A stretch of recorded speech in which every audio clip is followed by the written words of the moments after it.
बिस्मिल्लाहिर्रहमानिर्रहीम अस्सलाम वालेकुम। आप देख रहे हैं टी अकेडमी और आज का हमारा टॉपिक है multiply and fill in the missing number.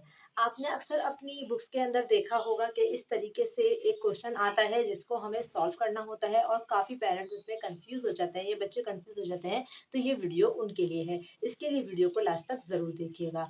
इससे पहले अगर आपने हमारा चैनल सब्सक्राइब नहीं किया तो सब्सक्राइब कर दें और बेल आइकन पर क्लिक कर दें ताकि आगे आने वाली इन्फॉर्मेटिव वीडियो आप तक पहुँच सकें।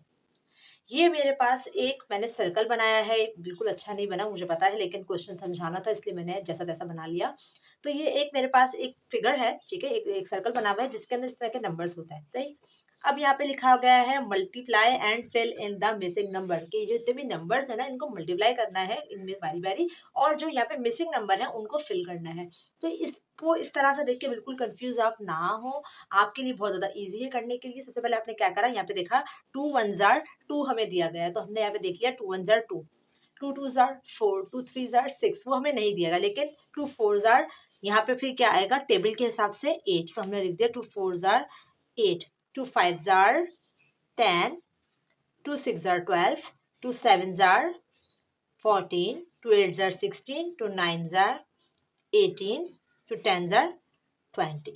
देखें बिल्कुल ये एक सिंपल सा क्वेश्चन था जो मैंने फ़ौरन से चुटकियों में कर लिया, तो आप भी कर सकते हैं। हमने 2 का टेबल से पूरे इस नंबर्स को सॉल्व कर लिया। अब मैं आपको एक दूसरा करके दिखाती हूँ। देखिए आप, अब मैंने उसी में से कुछ थोड़ी बहुत चेंजिंग करके मैंने इसको 5 के टेबल से करना है और मैंने बीच में कुछ इसमें फिगर डाल दिए। तो सिंपल सा देख के पता लग रहा है कि हमें इसको 5 को मल्टीप्लाई करना है। इस 20 होगा, 5 4 ज़ा 20, 5 7 ज़ा 35, 5 10 ज़ा 50। हमने देखा ये इस तरह सॉल्व हो गया, तो अब हम सिंपल से इसको आराम से कर सकते हैं। 5 1 ज़ा 5, 5 2 ज़ा 10 नहीं है, 5 3 ज़ा 15 नहीं है, 5 4 ज़ा 20, 5 5 ज़ा 25, 5 6 ज़ा 30, 5 7 ज़ा 35, 5 8 ज़ा 40, 5 9 ज़ा 45, 5 10 ज़ा 50। और आप ये देखें बिल्कुल ही सिंपल सा कितनी जल्दी ये क्वेश्चन क्विकली कंप्लीट हो चुका है।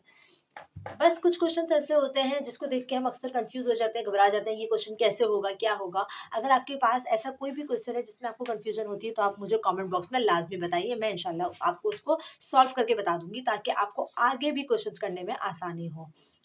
उम्मीद है आपको वीडियो पसंद आई होगी। वीडियो को लाइक ज़रूर कीजिएगा, कमेंट ज़रूर कीजिएगा और अपने दोस्तों के साथ शेयर ज़रूर कीजिएगा। जज़ाकल्लाह।